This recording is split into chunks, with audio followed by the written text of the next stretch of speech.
Back in 2014, I cited the Lego Movie as my favourite film of the year, and it still to this day holds a place among my top 20 overall. It was a visually breathtaking masterpiece of adventure and optimism that subverted the narrative clichés of Chosen One storylines and had the poignant subtext to elevate what was already one of the most enjoyable family movies ever made to one of the cleverest and most sincere. Its themes were resonant, and its refreshing mix of satirical comedy and frantic sight gags felt like something we'd never really seen before, and the chances of a sequel replicating that lightning-in-a-bottle mixture of filmmaking talent, cast and writing was never ever going to happen.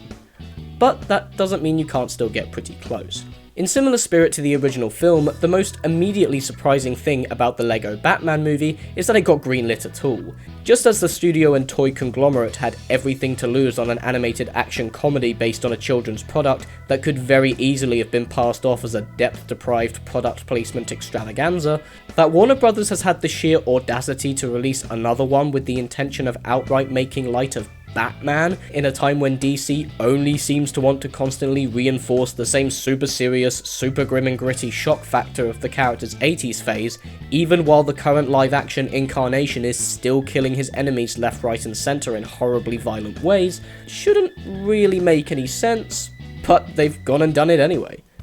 Our story finds Batman at the height of his game. He's taking down villains all the time, stopping by the orphanage to impress the kids with his Batmobile, and is generally enjoying a nice life of stardom in Gotham City.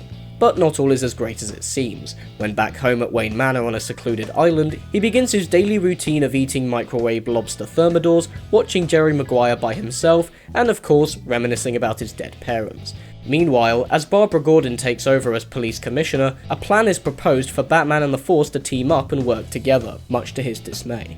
It also turns out that his insisted loneliness, which has caused him to deny a relationship with anyone in his life, even that of the negative kind, has caused the Joker to spiral into a dangerous existential crisis which might just result in the ultimate destruction of Gotham City as we know it.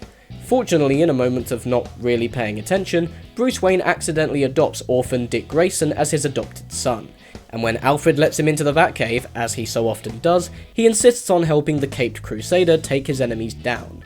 The LEGO franchise seems to pride itself on an attitude of encouraging positivity and everyone getting along and teamwork and everything is awesome and so on and so forth, and so that, coupled with the notion of a story which seeks mainly to prove why characters like Robin and Batgirl have become so intrinsically necessary to the mythos by now, and why it's okay for the franchise to allow some colour and optimism to seep into the cracks once in a while, quite frankly seems like a match made in heaven.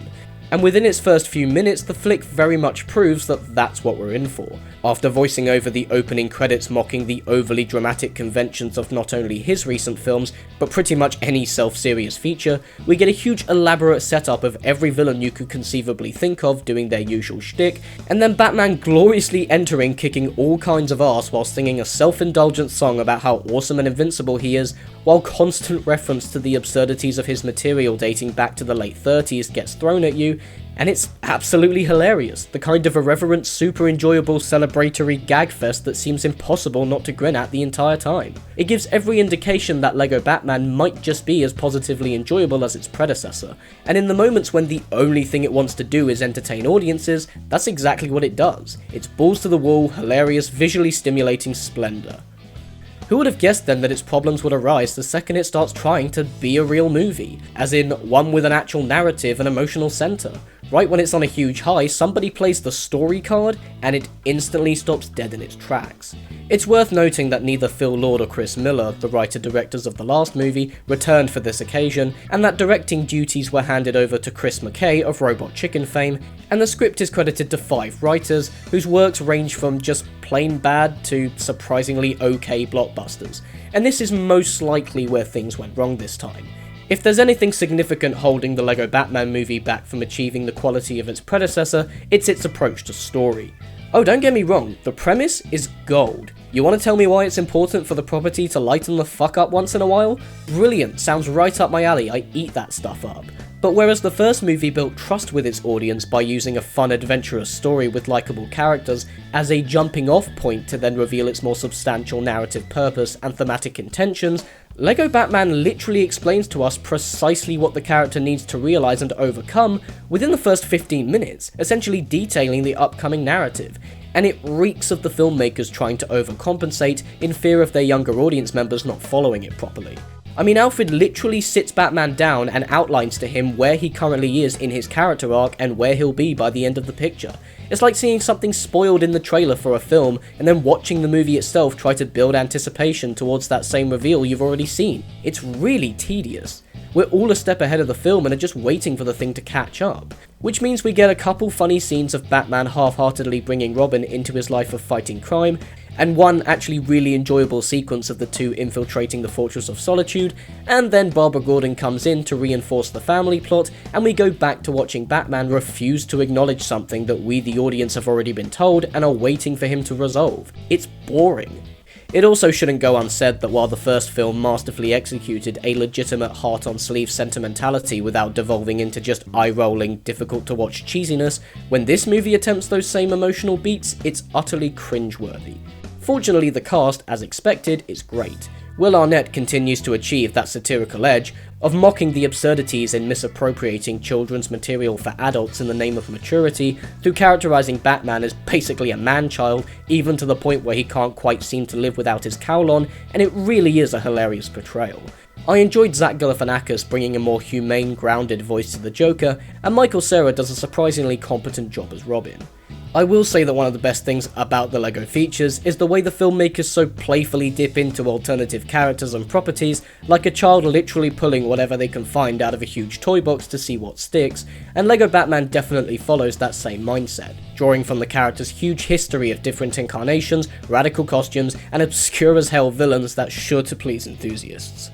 The visuals continue to be eye-poppingly colourful and impressive, even if you kind of get the sense this time that some attention to detail has been lost by the wayside.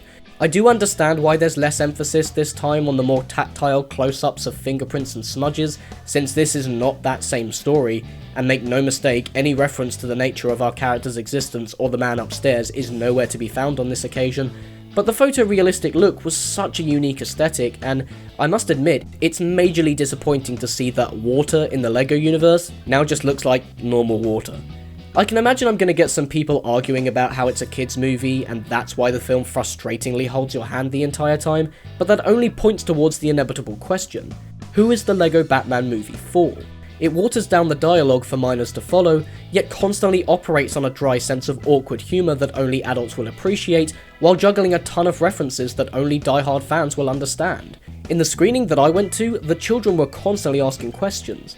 This dilemma seems most apparent in the characterization of Robin. Despite the story really wanting to demonstrate how necessary he is to the material in grounding Batman with a sense of family, friendship, and a glimmer of optimism, and make a persuasive argument for why pop culture should reconsider its low opinion of him, the filmmakers effectively shoot themselves in the foot by choosing to depict him as the same old dumb, pathetic, and campy sidekick that uninitiated audiences always assume him to be. I mean, it worked for Batman because no one had really done the whole wannabe emo thing prior, but making fun of Robin? Are you seriously trying to tell me that that hasn't been done to death at this point? It's just such an easy thing to do. Clearly the heaviest inspiration is Burt Ward, and he is called Dick Grayson, but besides being an orphan and one passing mention of him knowing Jim Cutter, there's barely any of the original persona or backstory there, and the guy is mainly played for laughs. And it's doubly confusing because it just completely goes against all the fan service that's solely designed to keep that demographic happy. Still, when all is said and done, when it wants to be, LEGO Batman is a heck of a ride. It doesn't have the depth of its predecessor, nor anything resembling the unassumingly transcendent third act, and I'm personally very disappointed to see such a promising premise get lost in the execution, but as it stands, it's a mostly funny and enjoyable earnest distraction. And if you want me to say it, yes, it is, without a doubt, the best Warner Bros. DC movie to come out in about 5 years. If only that also meant it were a truly great one. Cheers for watching, guys, and as always, if you like this video, you can subscribe to my channel.